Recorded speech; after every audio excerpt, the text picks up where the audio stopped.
नमस्कार दोस्तों, आज वर्ल्ड टीबी डे पर मैं doctor Deepak Kumar Prajapati, senior consultant, department of pulmonary medicine में कार्यरत हूँ। मैं मेट्रो मल्टी स्पेशलिटी हॉस्पिटल में काम करता हूँ।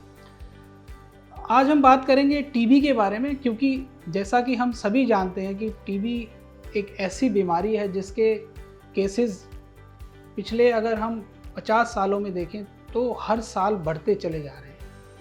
अब गवर्नमेंट ने बहुत अच्छे इनिशिएटिव लिए हैं, प्रोग्राम्स चलाए हैं, जिसके चलते टीबी के ऊपर थोड़ा बहुत कंट्रोल कर पाने में हम सफल हुए हैं। लेकिन अभी भी टीबी की वजह से जो मॉर्टेलिटी है वो बहुत ज़्यादा दर पर हो रही है।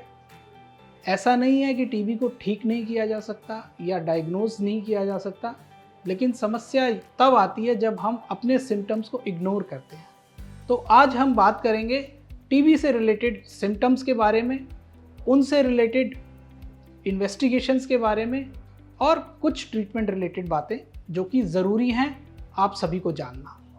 तो टीबी के यदि हम सिम्टम्स की बात करें तो 2 हफ्ते से ज़्यादा की खांसी, लो ग्रेड फीवर, सांस फूलना, खांसी में खून आना, ये कुछ सिम्टम्स होते हैं जो कि टीबी के अंदर हो सकते हैं।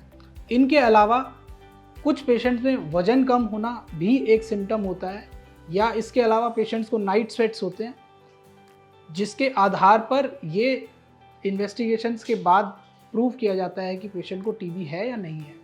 तो अगर किसी को जो भी सिम्टम्स मैंने बताए, अगर इनमें से कोई भी सिम्टम है तो तुरंत अपने डॉक्टर से परामर्श करें और परामर्श के बाद में जो भी पर्याप्त ट्रीटमेंट है वो स्टार्ट करें। क्योंकि ड्रग रेजिस्टेंट टीबी के केसेस अब धीरे धीरे बढ़ते जा रहे हैं, तो टीबी का ट्रीटमेंट जब भी स्टार्ट करें उस ट्रीटमेंट को पूरा करना बहुत ज़रूरी है। यदि हम दवाइयाँ बीच में बंद करते हैं तो ड्रग रेजिस्टेंट टीबी होने के चांसेस और बढ़ जाते हैं। तो ऐसे में हम लोगों को 5 चीज़ों का ध्यान ज़रूर रखना है। सबसे पहला, यदि हमें 2 हफ्ते से ज़्यादा की खांसी है तो तुरंत अपने डॉक्टर से परामर्श करें। दूसरा, परामर्श करने के बाद इन्वेस्टिगेशंस की रिपोर्ट के आधार पर यदि टीबी निकल के आता है तो टीबी का ट्रीटमेंट डॉट सेंटर से या फिर अपने डॉक्टर्स की सलाह से पर्याप्त जितना भी कोर्स वो बताते हैं उतना करें।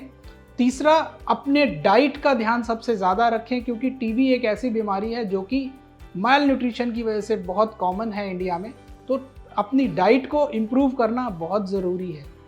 चौथा, यदि किसी के अंदर हीमोग्लोबिन की मात्रा जैसे फीमेल्स में होती है कम है तो अपना हीमोग्लोबिन मेंटेन रखें, अपनी डाइट को इम्प्रूव करें। यदि किसी को वीकनेस फील होती है तो अपना न्यूट्रिशनल कंपोनेंट जो है वो इंक्रीज़ करें, बढ़ाएं और डॉक्टर से समय समय पर परामर्श करें। धन्यवाद।